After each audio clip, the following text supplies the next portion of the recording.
Sometime during the late Pleistocene epoch, a group of intrepid travelers set sail across an ocean so wide it would take 2 weeks to cross today. For thousands of years, this voyage was considered impossible. Our prehistoric ancestors lacked both the boats and navigational skills required to undertake such an epic journey. But recent discoveries are painting a picture of humans as more daring, inventive, and far-ranging than previously imagined.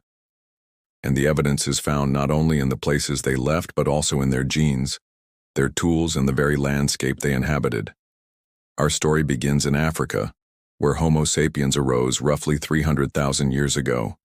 For the longest time, scientists assumed our species remained stuck there until about 12,000 years ago, when rising temperatures and receding glaciers opened up new habitats. That's when modern humans began exploring the rest of the world, eventually replacing the Neanderthals and Denisovans who'd been living there for hundreds of thousands of years. But then in 2017, an international team of researchers presented fossil evidence that pushed back the timeline for the Great Migration 60,000 years. The partial skeleton unearthed at Jebel Faya in the UAE belonged to a young woman named Naya. Her skull showed distinct Homo sapiens features, including a high forehead, prominent chin, and generally gracile skeleton. The researchers estimated her age at death to be between 24 and 26, based on tooth wear and cranial sutures. She lived in what is now the Arabian Peninsula during the last interglacial period, a warm and wet time known as the last interglacial or Eemian.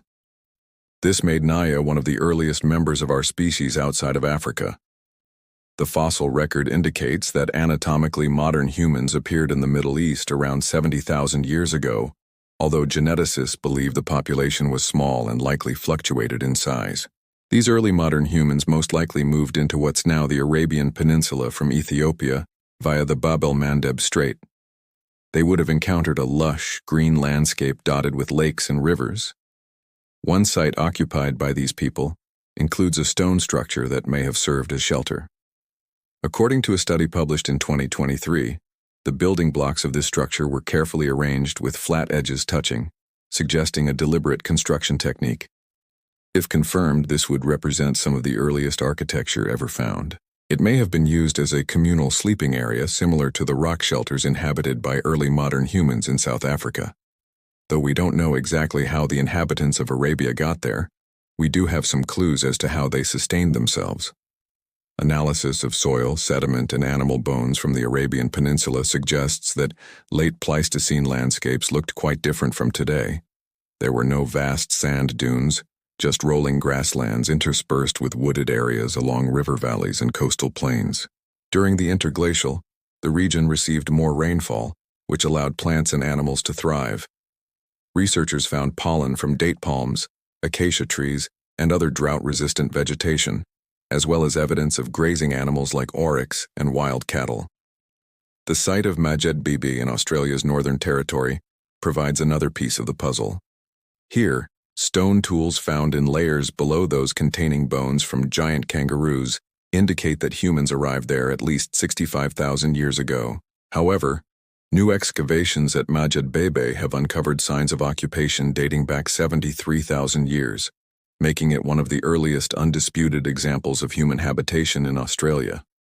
While the occupants of Majed Bibi relied primarily on hunting and gathering, researchers have found ground axe blades made from a type of rock not found nearby, indicating that they may have traded with distant groups. Other sites in northern Australia contain similar axe blades and blade cores, suggesting a widespread and sophisticated technology that may have originated in the Arabian Peninsula.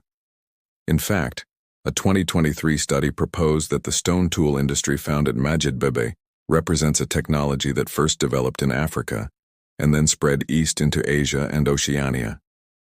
Eventually, it disappeared sometime after 40,000 years ago, perhaps when its users went extinct or adopted new technologies developed elsewhere. Meanwhile, on the other side of the world, the Clovis culture thrived in North America. Named for the site where it was first discovered in New Mexico, this culture lasted from roughly 13,000 to 12,800 years ago, give or take a few centuries.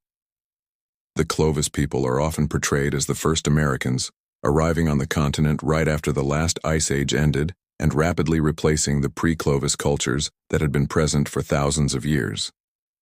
However, recent research has challenged this narrative. In 2013, archaeologists excavated a site called Monte Verde in southern Chile's coastal region.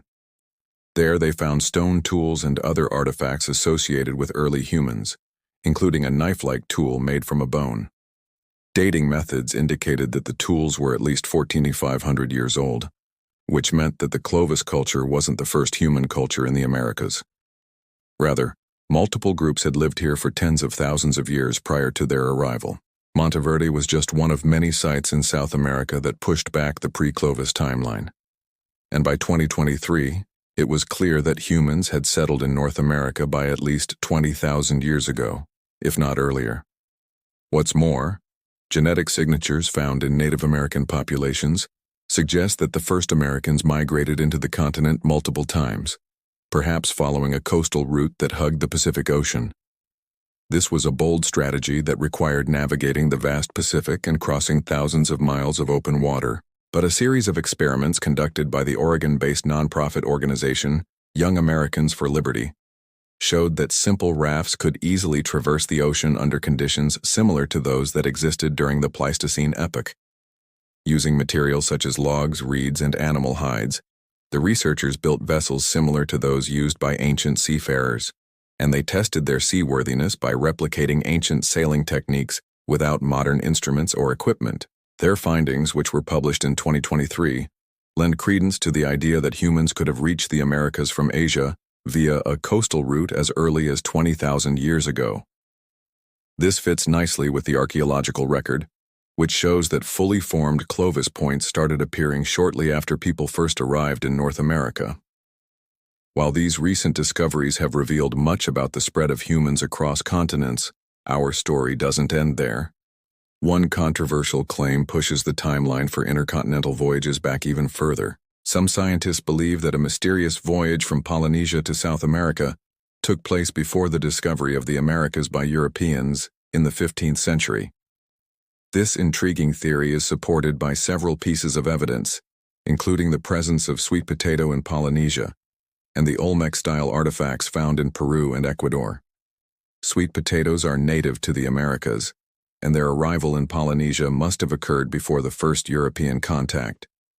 One hypothesis proposes that ancient Polynesians traveled to South America, where they gathered sweet potatoes before returning home and inadvertently introducing them to local populations. Meanwhile, the Olmec-style artifacts suggest that ancient Americans could have traveled to Polynesia. It's unclear whether either of these voyages took place, but the evidence certainly bears further investigation. Ultimately, the journey of our species has been marked by exploration and innovation, shaping our history in ways we are only beginning to understand. Our story is one of resilience, adaptation, and the relentless pursuit of new frontiers, leaving behind a legacy that continues to define who we are today. As we continue to explore the world, let us remember the lessons of the past and honor the journeys that brought us to where we are today. Thank you for watching. And remember, if there are any other topics in archaeology or paleontology you'd like us to cover in a future episode, leave your suggestions in the comments down below.